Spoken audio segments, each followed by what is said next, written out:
Merry Christmas Eve, friends. I am going to do something just a little bit different today, but still a lot of fun. Earlier this year, I was interviewed for my very first podcast. It was for Pennsylvania College of Technology's Tomorrow Makers. Some of my favorite humans who also happen to have some similar interests as me interviewed me on my work here and then also my work at Penn College. If you are not familiar with Penn College, we are doing some amazing things there and you should most certainly check them out. Anyway, I thought that it would be fun to share that episode here so that if you don't know a lot about who I am, what I do, and why I do it, you will most certainly get it here. Don't forget, my Breathe and Break Free sessions are priced super low for the holidays. If you need help calming the chaos, I am here for you. So have fun, enjoy this episode. Merry Christmas or whichever holiday you celebrate. I love you and we will talk soon. Hey there, my sister, my friend. Welcome to the Dr. Tanya B podcast with me, Dr. Tanya B. I am here to help you be your best, most authentic self, your life, your way. We're going to talk everything self-care, self-love, mindset, and personal growth with a splash of hippie woo. I am proud of you for giving yourself this time today, so let's not waste time and let's dig in.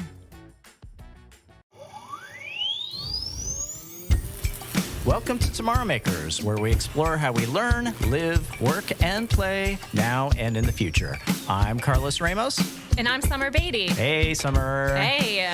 All right, what are we doing today? Oh, my goodness. We have Tanya Burfield with us. Oh, amazing guest. Oh, she's so great. We cover so many different topics, and it was hard to know where to start and when to end. This is the podcast I think I've always wanted to do since we started podcasting, just because of the stuff that I listen to, the things I have the personal interest in. So this is less about, our academic majors here, which is awesome. I love talking about that. But I also love to get into the things that help make us, better at who we are, realizing our fullest potential. Yeah, it's so valuable for our students, too. I mean, she's offering these services to our students. So to know we have someone of this caliber on staff supporting our students in their journeys is just, it's amazing. Absolutely. So whether you're a faculty member, whether you're a staff member listening to this, or whether you're a student who's listening to this, there's something in here for you. I think there's quite a few models that we get into that are really helpful. We just scratch the surface on this. So if this is something that you're like, oh, I want to know more about this, bring Tanya back. We're happy to do that. Definitely.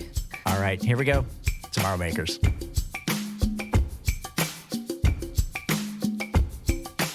Okay, so we're here with Tanya Burfield, Dr. Tanya Burfield, the Director of Student Advocacy at Penn College and an empowerment coach specializing in working with Gen X women. Welcome. Hi, it's nice to be here. We're so excited to have you. I'm excited to be here. Very looking forward to this conversation. I think our biggest challenge will be keeping it under wraps and not being here all day and all night just talking about things we like to talk about. We'll do our best. Yeah, that we will.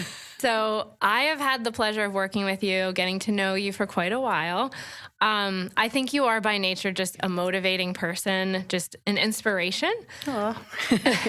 So I'm just curious, have you always been that way? Because, I've said I've known you for a while. I mean, we're not talking like 20 years or anything. I would say like 5-6 years. So, as is human nature, I don't think that about myself. I don't think that I'm positive or outgoing or motivating. I think that I look at the negative qualities. I am obstinate. I am loud. I am controlling.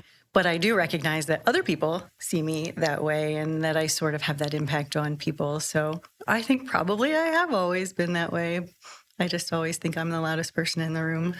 That you made me think of during your summit, someone had mentioned an activity that they had suggested where you go to some of the people that you know and say, give me 3 words that describe me, and then you're so surprised at what you come back with. Yeah. Right? I actually did that. I sent it out to some of my really close friends and family members, and I think I asked for 10 words.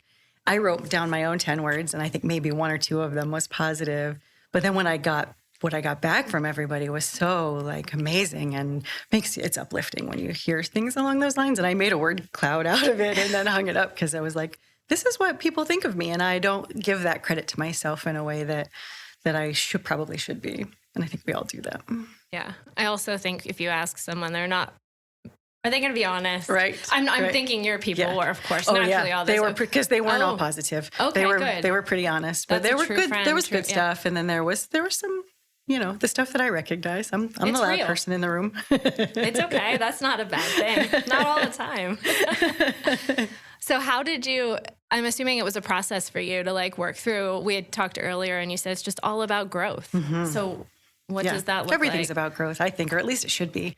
So I think that like when I was younger, people often came to me for advice. They came to me and like would put me in charge of things that I didn't necessarily think I should be in charge of. And that still happens today, by the way.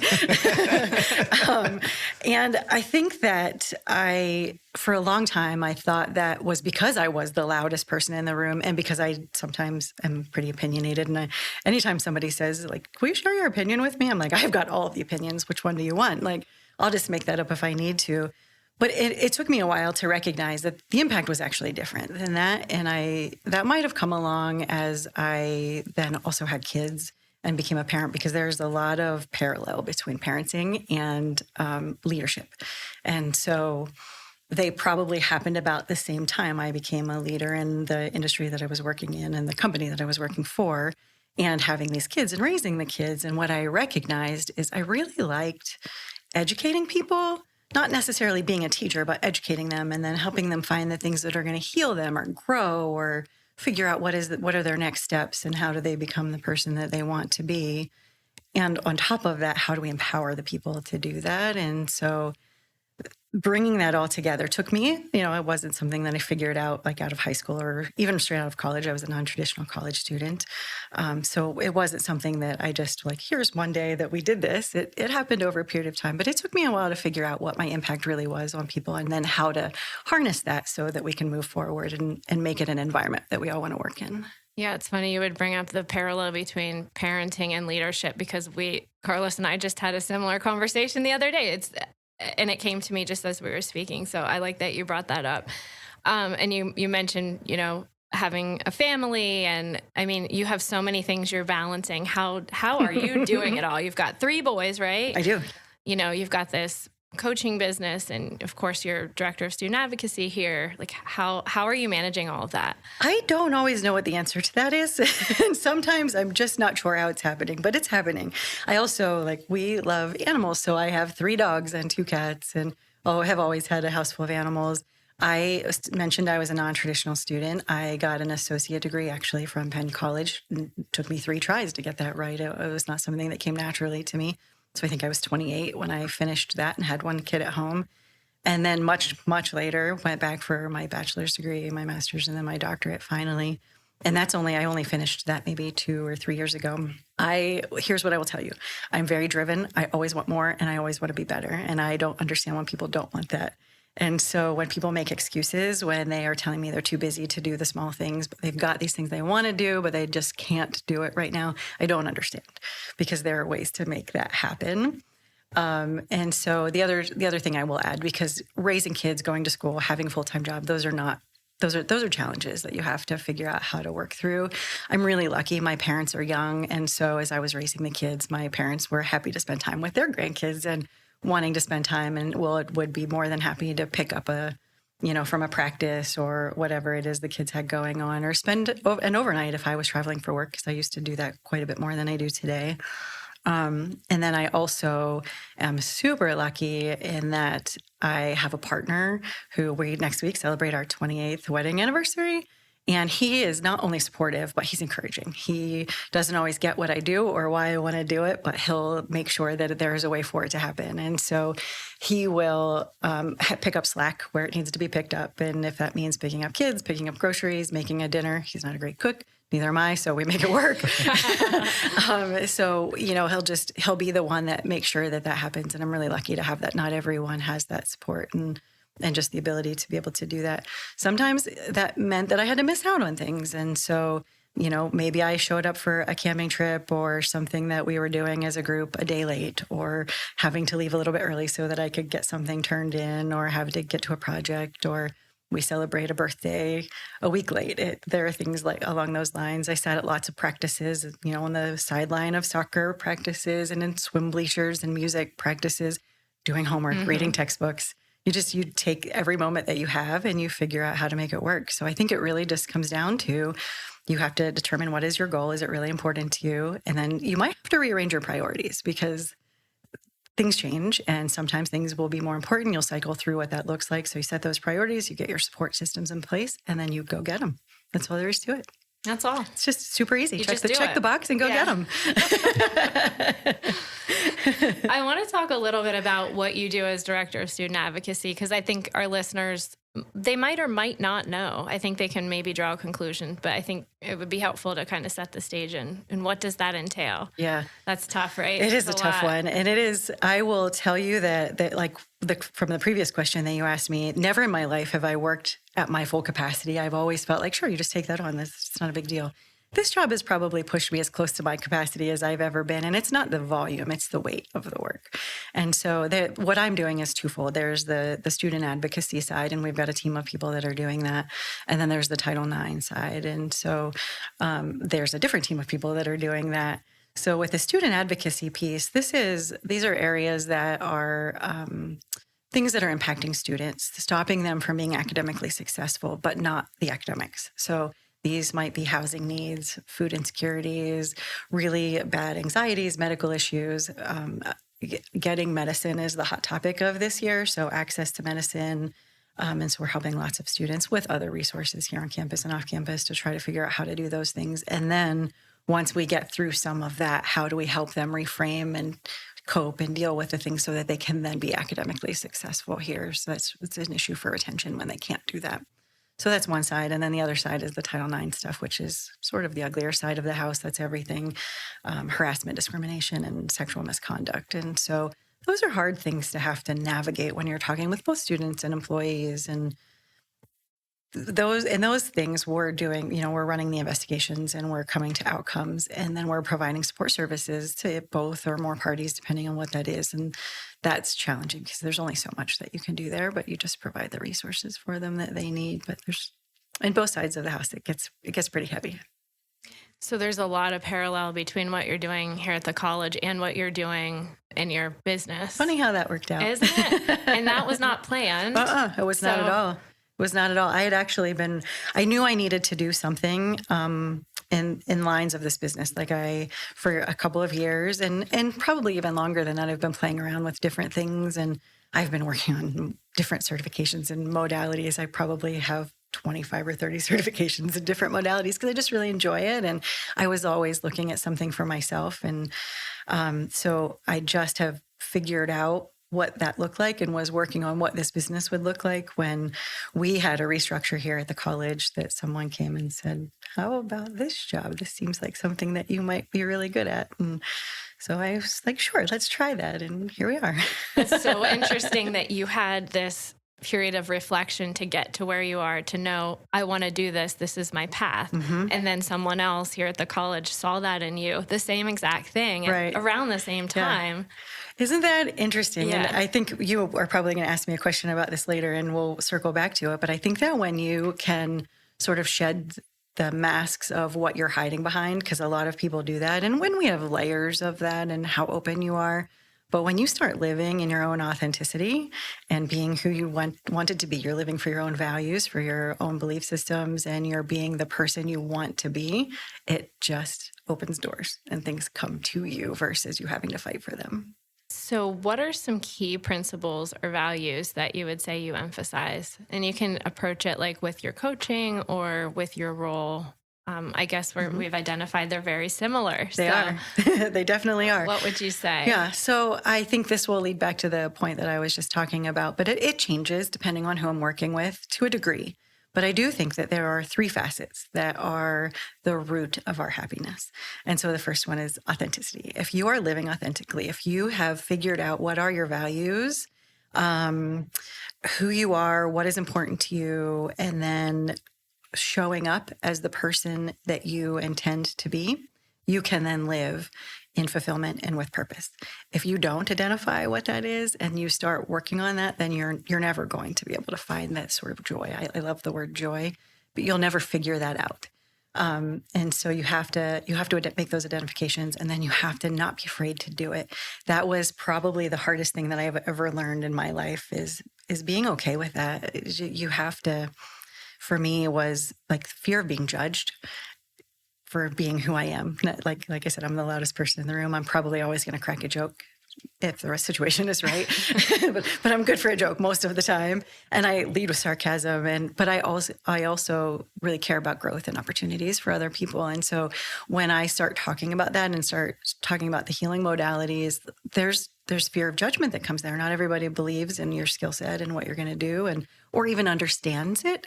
And so I was really afraid that either people here at the college or people in my family or people in my friend group and my community wouldn't understand it. And so they would make judgments of me.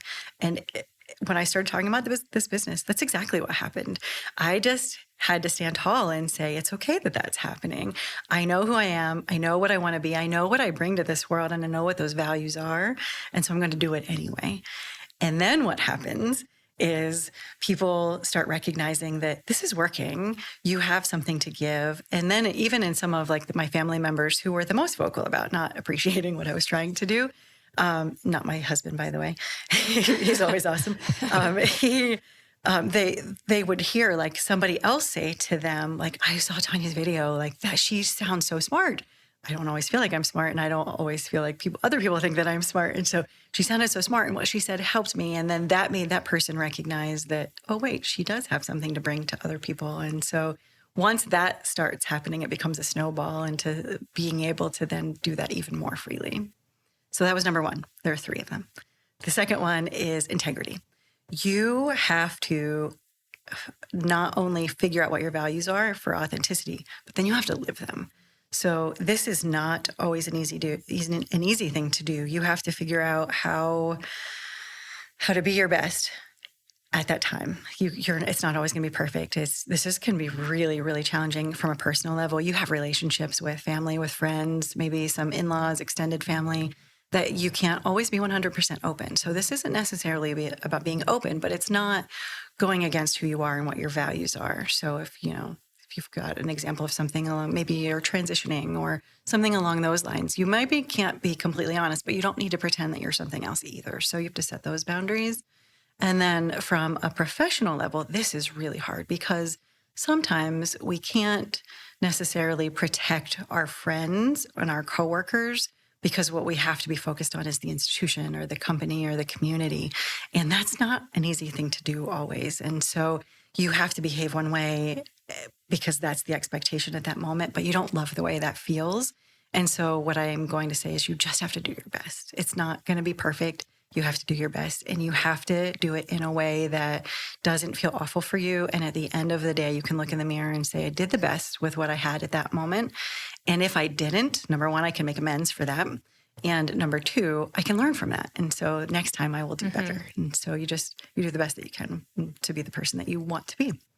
And then the third one is, I talk about this all the time, is such a game changer, is gratitude. If you like material things, actions, activities, events, people, the actions that people take, then you need to appreciate that. You need to feel gratitude towards that. This is something that changes your lens. It makes it a little bit more positive. It will change the world that you live in, so that you have to just feel that. And then if you can get beyond feeling it and expressing it, it changes everything. So you'll start to not only recognize that people feel appreciated, but then they'll start showing their appreciation, and then you'll feel appreciated, and it just changes the energy of everyone around you. So it becomes something much more positive. So those are my three roots. We've got living authentically, living in integrity, and expressing gratitude. That's a lot to think about. It is a lot. So, it's my whole world. Yeah. Like I'm just sitting over here and I'm like, okay, chord hit. A lot of things recently, but a lot of things that go back to, I can go all the way back through life and say, okay, there's a root issue here that might be have trickled its way on up. I've had unresolved, issues in any one of those three pillars. That if I just let me go back and fix that. Right. But you can't always fix it. But what you can do is amend it. And so you can make your apologies. You can do better next time. You can show growth in that area. And that's the thing that counts. Mm-hmm. I said that I specialize in working with women. These are not issues that are only for women. I have 3 boys. Why do I specialize in women? I don't know. You would think that. Well, in marketing, you got to find your target exactly. audience. It's all about the niche.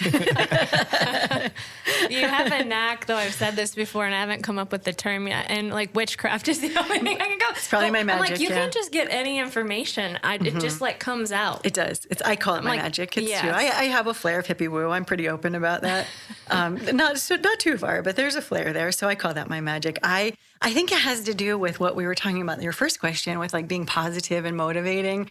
I'm not afraid of the hard questions. I'm not afraid of asking things that are going to make people uncomfortable. You just do it without judgment and you do it with a smile. And it makes people feel comfortable in those situations, and it makes them want to then dig into the harder things. And that's okay. We keep tissues everywhere. If you need to cry, then we cry. It's all right. I'm not going to judge you for that. It's okay, because we're going to work through something here. And we don't have tissues out today. Yeah. And hopefully we don't need to. Carlos, we'll talk later. So knowing that those are huge pieces, those 3 items, how do you go about drilling into each of those in your practice with our students, whoever it might be? And I'm assuming it's not just, oh, hey, Tanya, you should live authentically. Oh, okay, cool. That's what I'm going to do. Let's just do that. So it would be very rare that I say those words. I know. And, but with anybody, simple. Right? And also to say, oh, you need to figure out how to live authentically. They're not going to understand what that means or what the importance of that is. And so instead, I'm asking the questions that lead to what are their values? Who is it that you want to be? Why do you want to be that? What led you to this? Who set that expectation for you? Was it you? Was it somebody else? And so people just ask the questions and help them discover what it is they're trying to do, who they want to be, how they want to accomplish that, so we can then set that course of action. In terms of my own, the coaching practices that I have, I've got all kinds of workbooks and things that we work through. And one of the things that I probably do the most is we work through these categories of life, because it's really hard to balance in the categories within your life and figuring out which priorities are most important and how do you find the balance. The balance is where everything comes into play. And so we'll dig into what are these categories? Where do they sit right now? What is missing? How do we make that better? What are the resources that you need to figure that out? What does your support network look like? Because we're not good at using the support networks that we need to be tapping into. And so how do we do that in a way that helps you find that balance? And what are those buckets? I mean, just very generically, it's work and life, but I'm sure there are more buckets than just 2. I make the person identify what those buckets are, but it's along the lines of family, relationships, career, community, finances, health, fitness. So I think we should talk about mindfulness. And self-care. I know those are 2 big topics for you as well. Everyone, I'm sure, has heard of mindfulness, but I'm curious, how do you define that? Yeah, it's a good question. It's probably one of my favorites. I love mindfulness. And I think that a lot of people think that mindfulness, mindset, and self-care are the same thing, that those words are interchangeable, and they're really not. One leads to the other, and can probably cycle back around. And the other thing that's really interesting is if you Google mindfulness, what you're going to find is meditation. Meditation is not mindfulness. It is an aspect of mindfulness, but it is certainly not the definition of mindfulness. So for me, I think that the definition of mindfulness is having an awareness of your mind, your body, and your feelings in the present moment. You know what's happening for you. And then again, I think there's a thing today with 3 facets. There are 3 facets to mindfulness. That is intention, attention, and attitude. So your intention is just cultivating that awareness of what those feelings are, what you're feeling in that moment. And then attention is understanding how those feelings are affecting you. What are the sensations? What are the thoughts that are coming? And then attention is being kind, being courteous, not being judgmental, because that doesn't lead us anywhere positive. So those are I would say probably the 3 areas, what I would call mindfulness. So if self-care and mindfulness aren't the same thing, what's self-care? Do you want to hear my favorite definition of self-care? I think you have it on this paper over here. This is a very meticulously crafted and also it's answer everywhere sheet. that I write anything about self-care. Okay, yes, So, you know it. I You do know it. it like the back of your head. So Katie Reed is a blogger who, over the COVID closures, she wrote this really interesting article about self-care, and she defined it in a way that I think a lot of people have never thought about it. And it is, self-care is giving the world the best of you, not the rest of you.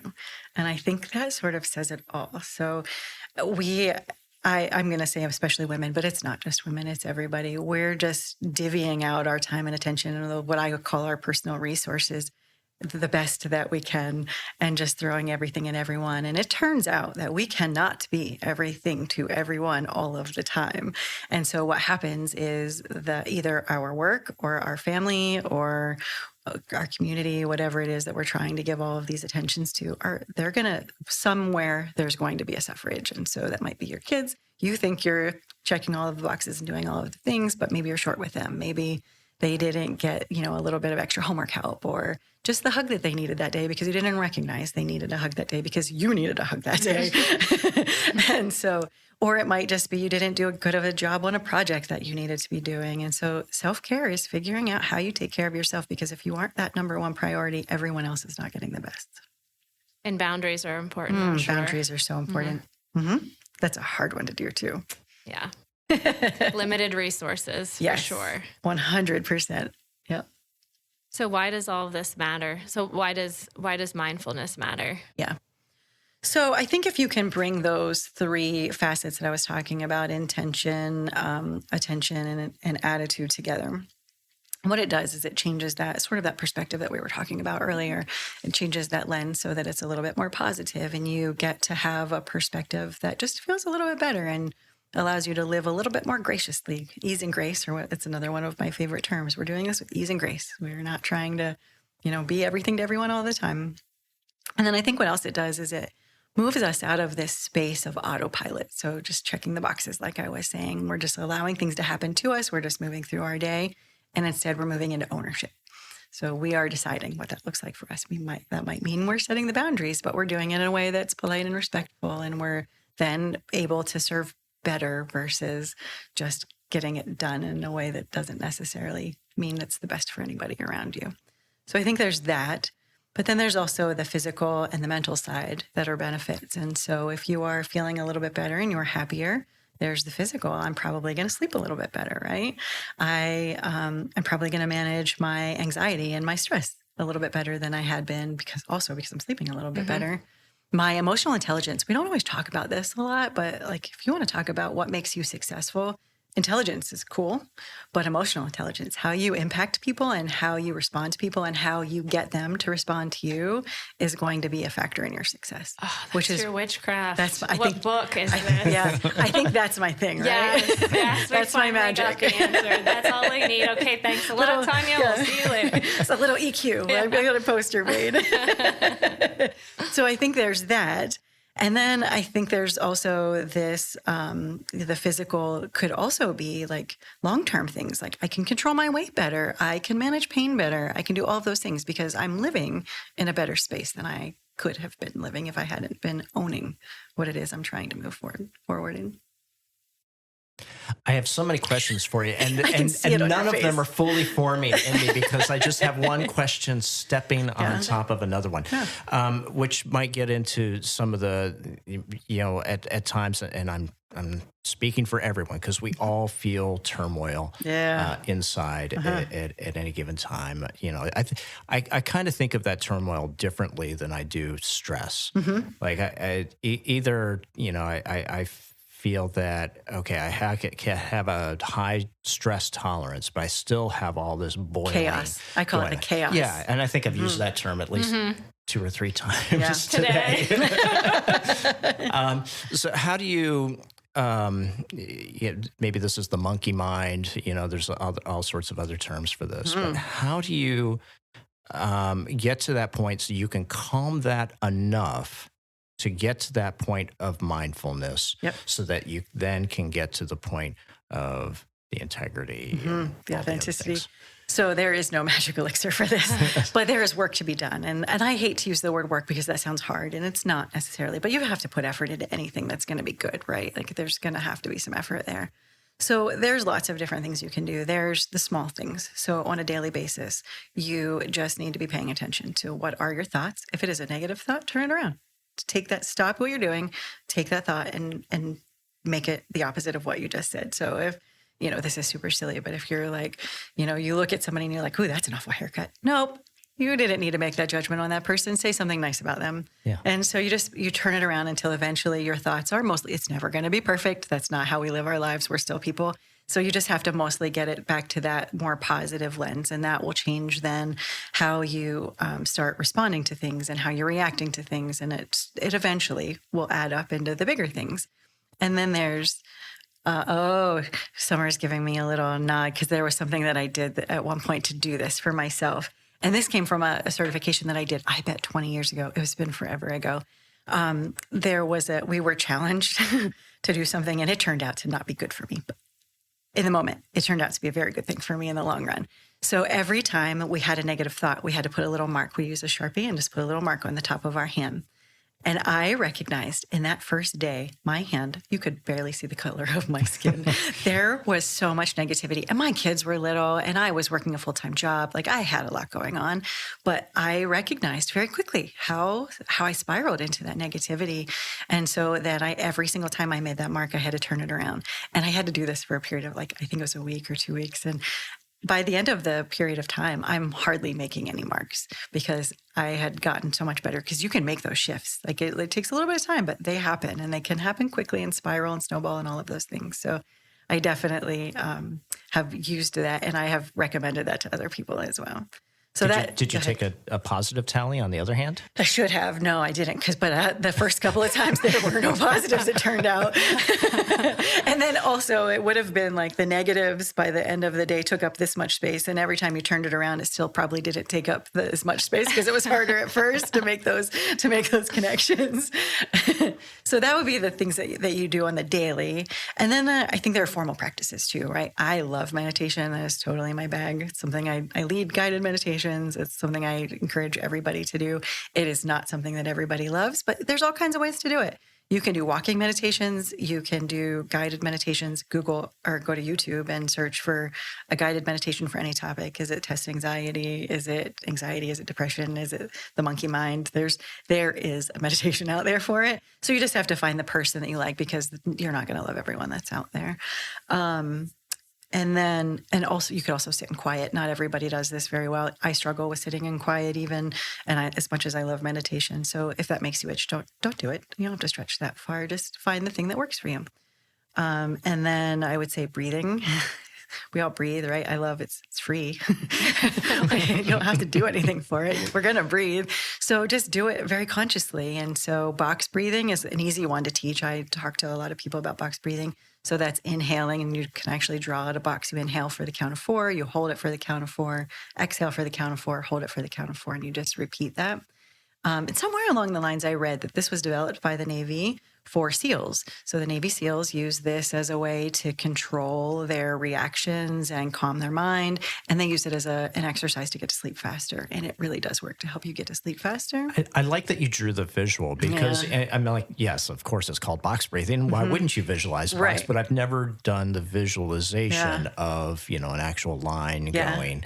I have no idea what I'm actually visualizing, which is probably not making it as effective because, again, that's something that your mind can latch on to be able to get out of the cycle you might be into. Yeah. Well, and because I love to meditate so much, when I actually guide people in box breathing, I fall into my own little trance and then I forget where I'm at. So I literally will sit there and my hand will go up and then my hand will go over and then down and back over. Otherwise, I'm telling you to inhale when you are supposed to be exhaling and then you're all messed up because we didn't get you where you needed to be. And it's called a practice, right? You totally. can't sit down and expect to do it the first time. No, and the count of 4 is actually not even the most optimal. That's where I start people. So you start at 4. If you can can get up to 7 or 8, that's even better for you. And these are not quick counts. These are nice and slow, but it takes time to do So that. you're doing a 7-8 box breathing, or do you do the 4-7-8? No, you do 7 or do 7, 7, 7, Okay. 7, So I know 8, there's 8, a 4-7-8. There breathing is, too. yeah. You can do that. Coherent breathing is another one of my favorites. But you can Google breathing exercises and find all sorts of things. I have a Tabata app on my phone that's supposed to be for high intensity exercise, and I'll use it that way sometimes. But I use it for breathing exercises too, so it's counting out for me what I need to be doing. So I think yeah. And then I think the other one is for formal practice is move your body. We have energy in our body, and we hold on to the negativity. So if you are moving your body, you're then becoming more positive. Bonus points if you can do that outside. You can be in nature and under the sunshine. That's going to make you feel even better. Notice things and take that in and appreciate it. And we talk often about how we like to get outside and do things, and it's amazing. Just I get these periods where I'm just like work. Yep. We all There's do that. sleep somewhere in there, Yep. and that's all I have time for: work, eat, sleep. And I have to force myself sometimes. Other times I'm just like, no, I'm gotta out. go. I have a free moment. I can go. But there's those moments where I just have to say no. The sleep can't be. You can't sacrifice the sleep. Although I've done it. I've done really silly things like, oh, it's time change. Let me go run it to the 9 o'clock in the morning. Not this Don't time, do though, that. right? That was the last time. That was, I think it was, I did it twice. I did it for each of the time. But clock not the other changes. day. Not the other day. You did it on good. purpose? That's great. Yeah, I actually did it on purpose. But that's the thing. That's going back to intentionality and planning around that. So I did make sure I got to sleep on the right sides. But sleep is just one thing I think you should never ever compromise. I do not sacrifice my sleep. My phone goes to quiet. There are very few people that can get through there because I'm pretty reflective, and I recognize as soon as I sacrifice my sleep, a couple of things happen. I get really dumb. I can't string a sentence together, and I don't make any sense at all, and it's not going to work out for anybody. So there's that. I get cranky. My reactions get slower. Like it's just I get hungrier. I don't want to physically move. There's just nothing positive that happens there. Right. So the 16-hour workday. Any really of you not- all that are doing that out there? Take an hour, go outside. Please go run. do. Please do. It'll make the second half of your day much shorter. 100%. Yeah.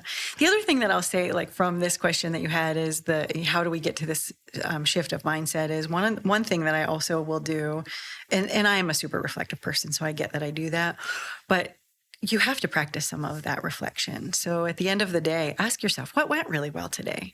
Because that's important to recognize and to stop and recognize that those things happened. What could I have done better today? You're going to find some things, and that's okay. Ease and grace. We're not perfect. But then also, what made me smile today?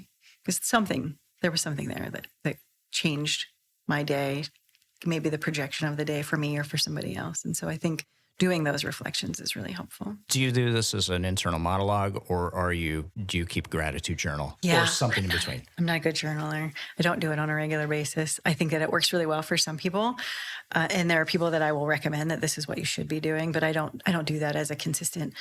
This for me is typically more often than not it happens in the car.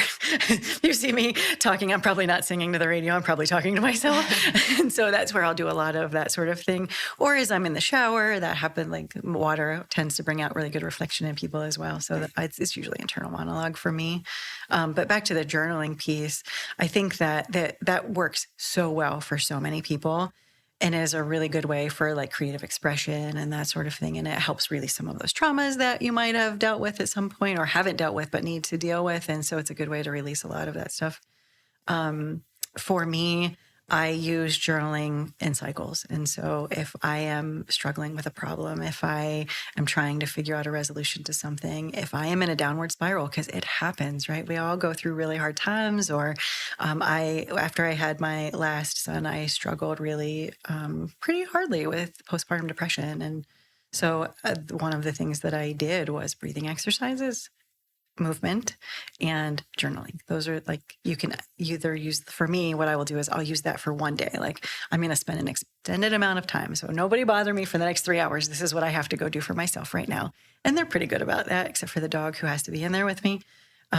Or I will do it for bursts over a period of time as I work through something. And so always it is about what works for you, because everybody's different and your cycles change too. So what worked for you 5 years ago might not work for you today, and it's probably not going to work for you 5 years from now. So that reflection and making sure that you understand exactly what you need, when you need it, and figuring out how to make that happen. So glad to hear that. I think it's so important because we hear things prescribed like, do the morning journaling, do your 3 morning pages, or get your sunlight, get your evening light. And it's like, I don't have time. It's too much, right? Like you can't do all of the things that everybody's telling you to do. There's too much. You can't sustain it. And so one of the things I struggle with is perfectionism. And if I can't do all of the things all the time exactly the way I'm supposed to be doing them, I might as well throw it all out. And then I ended up worse off than I had started. And so we don't do that. Ease and grace. Yeah, I think that's great. And I also think that timing matters. I think if you have a plan of, okay, in the morning when I wake up, or probably in the evening when I'm getting ready to go to bed, let's think about the top few things I'm thankful for, grateful for. Yep. Things I did well, like you had mentioned. Like if you have a time of day when you do that, maybe that would help it become more routine and more instinctive. You just do it without thinking too much about it. Yeah. And I think the 2 different points. So you talked about, one of you said something about protecting your sleep. I think it was that you, Carlos, protecting your sleep, but then also like being intentional about this. So I think there are 2 things you should think about. One is when you wake up, you're setting the tone for the day. So while I'm not saying you need to spend 3 hours meditating and journaling and doing all of these things, but maybe drink a little bit of water and put a little lemon in it before you have your cup of coffee. Maybe rather than digging straight into the podcast or something, the news. Please don't do that first thing in the morning. That's not going to set your tone. Right. That's not setting the tone for the day. So I drink some water with lemon. I will listen to some music, some uplifting, positive music to start my day versus jumping straight into. And then on the car ride in, I'll listen to the podcast or the book or whatever it is that I'm wanting to grow through that day. And then ending your day without the chaos. Set the boundaries for your sleep hygiene. You've got to have the dark room. You've got to turn your screens off. You've got to have like cool space, whatever it is that makes you the most comfortable. Rather than scrolling through social media as you fall asleep, because that's just setting you up for not a great night of rest as well. Okay, so that's it. We can cap it there. You need to make sure that you listen to the Tomorrow Maker podcast after you've woken up and done your thing, and then your day is beautiful. Perfect. And then we'll throw in my Oracle card reading of the week as well. Perfect. That's great. Do you want to talk a little bit? You have some self-care workshop coming up. I do. What's that about? I didn't get a chance to dig into that. Well, I haven't said too much about it just yet, but I think it's going to be releasing in the next day or so. So I think I've mentioned I'm always about growth and how do you become a little bit better? How do you do a little bit more? And what I see and recognize that people need is how do we take care of ourselves and set those boundaries? And so I'm releasing a self-paced workshop that is all about figuring this out for yourself. So we are talking about what is self-care? Why is it important to us? What are the benefits? And then what are the modules? I think there are, it depends on what theory you look at in terms of self-care. There might be 3 categories. There might be 10 categories. I have my own pillars, and I think there are 6. And I think there is a foundation, and that is the sleep, the nutrition, there's something else, overall health, movement. Of course, there's movement. So where you have to have that foundation in place before anything else can come into play. And so then we're talking about things like emotional intelligence, lifestyle harmony, creative expression, spiritual connections, those sorts of things. So how do we move through those? How do we put them into play? So what are the strategies? What are your own reflections? So there's a workbook that comes along with the workshop. There is a workbook, and within the workbook there are links to videos. So I walk you through in a video each one of those modules, and then how do we put it into play? Nice. Comes with a meditation that I've recorded, so I have my own guided meditation for self-care. I like that because it's actually a nice takeaway. We've talked about so many different things, and it's like my question to guests is always like, okay, this is great, but where does someone start? Do this? Yeah. I don't like doing anything that doesn't give me a tangible. If you can tell me how great this is, but if you didn't tell me how to do it and how to implement it, I didn't get enough out of it. And so then I have to go do extra work, and I don't want to do the extra work. Right. So just tell me what that is. What should I do? Yeah. So with our students and your work with the students, are you getting into some of these ideas like mindfulness? And yeah, it's probably new to some people. I mean, like I said, everyone's heard of it, but the whole practice is probably new to students. To some are actually, they've these are COVID students. And so if they came from, good homes or had good teachers, then sometimes they've been introduced to this already, sometimes in sports or whatever. But we do dig into that because once we've gotten through some of those big barriers and we've resolved some of the issues, and we have to reframe your mindset and how do we start now sort of moving forward so that you can be successful. I'm also hooking them up with resources like counseling and health services. I'm not a doctor. I am a doctor, but I'm not a medical doctor, turns out. And I'm not a counselor. And so I can see things and I can help you work through some of these modalities, but I'm not going to do those things. So we're very careful to not walk those lines or cross those lines. But I'll still talk about breathing. I'll talk about meditation. I'll hook you up with some of those modalities. Qigong is one of my favorite things. Nobody understands that they're like, you practice Kung Fu. Not necessarily, but it is kind of a form of martial arts because we're using our bodies to breathe and to move along with that breath work. So it's kind of interesting and fun and can be pretty powerful. Do you have any practical tips for overcoming self-doubt? I know some people call it imposter syndrome. Mm-hmm. Any tips for those people who might be having some self-doubt? Yeah, and I think this is a fascinating question. So I think that it comes back to like value and self-worth and self-doubt. All of those things lead to what people will call imposter syndrome. Imposter syndrome is actually really rare, but still you feel that way. You don't feel like you're worthy or there's sort of enough. One of my favorite sayings is I am enough is an affirmation that we use on a very regular basis. And I think there are two sort of factors that lead us to this point. One is perfectionism. So if you think that you have to be perfect at everything, you are never going to feel like you have worth and you have value and you are worthy of whatever it is that you're working on and trying to achieve. And so you're putting pressure on yourself. And even if you can achieve that perfectionism for a really short period of time, it's not sustainable. And so then you just ended up even worse off than where you are or where you had been. Think about this in terms of like diet and exercise. So I'm going to be fit. I'm going to be skinny. I'm going to do these things. So I put in this atrocious like eating plan and fitness plan. And I think that I'm going to be able to do this. So day one is I'm gung ho. I've got it. No problem. Day two is like, ooh, that was a little harder than I thought it was going to be. Day three is, oh, I don't know about this. And then day four, some responsibility gets in your way. Maybe it's kids, maybe it's work, maybe it's homework, maybe there's something that happened that threw you off your game and you only achieved 75% of that. So if you are a perfectionist, you're probably going to land face first in a gallon of ice cream. And then you're going to say to yourself, well, I just ate a gallon of ice cream. So why should I bother? Because I can't do this. And so in 3 months, I'm going to say, well, crap, I just gained another 10 pounds and now I have to do this all over again. And I'm probably going to make it harder than I made it the first time. And so you're never going to get there as long as that's what you're trying to do. It's not healthy. And that's where we're always progress, never perfection, progress versus perfection. So that's number one. The number two is expectations. Who set your expectations? Did you set them? Did somebody else set them for you?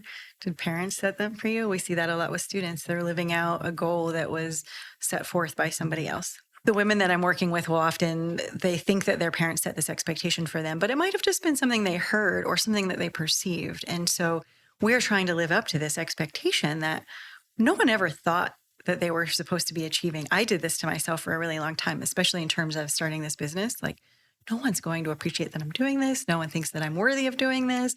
I'm just going to figure out how to make this happen. And as soon as I start saying that this is the thing that's going to happen, then all of a sudden, yes, this is amazing. And this is what we should be doing. So you have to sort of take off the masks and not pretend to be something different. And you have to figure out what it is that you want, going back to authenticity and integrity and gratefulness.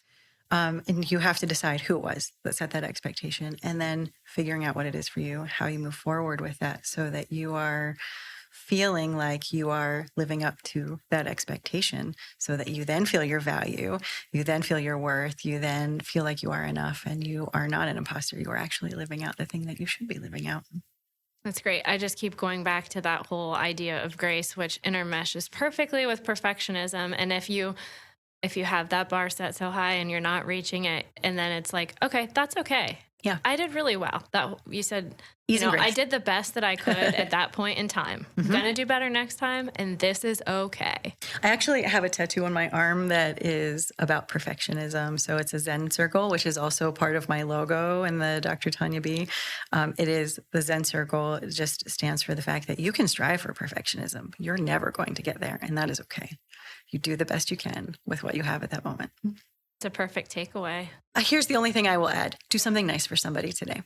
When you do something nice, and it does not have to be huge, if you hold a door, if you provide a smile, if you give a compliment, that changes your energy because you made somebody else feel better. And when you change their energy, you change your energy. So do something nice for someone today.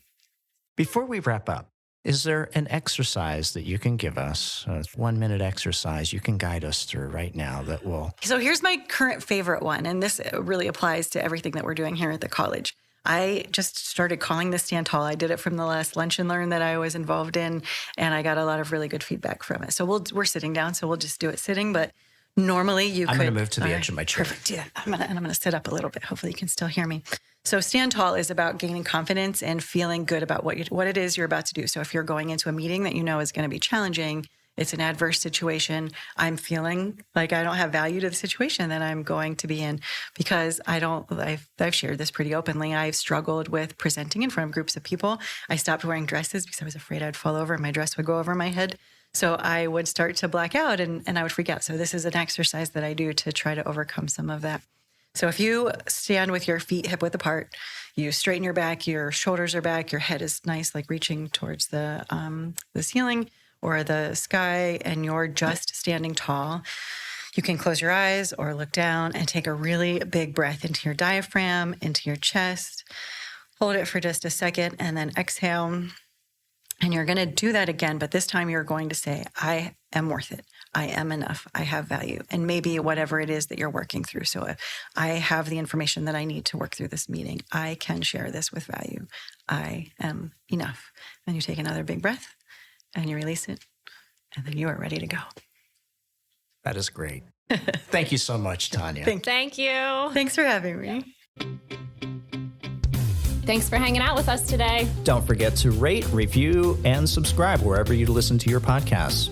Check out our show notes for bookmarks to your favorite sections and links to resources that we mentioned in today's episode. You can also find past episodes and see what's on deck for upcoming ones at pct.edu/podcast. And of course, we are open to your thoughts, ideas, and suggestions, so send those over at podcast@pct.edu. It's been real. Catch you next time. Did you just say 30 minutes? Did I say 30 minutes? You did say 30 minutes. Let's just do a short 30-minute. I have another meeting.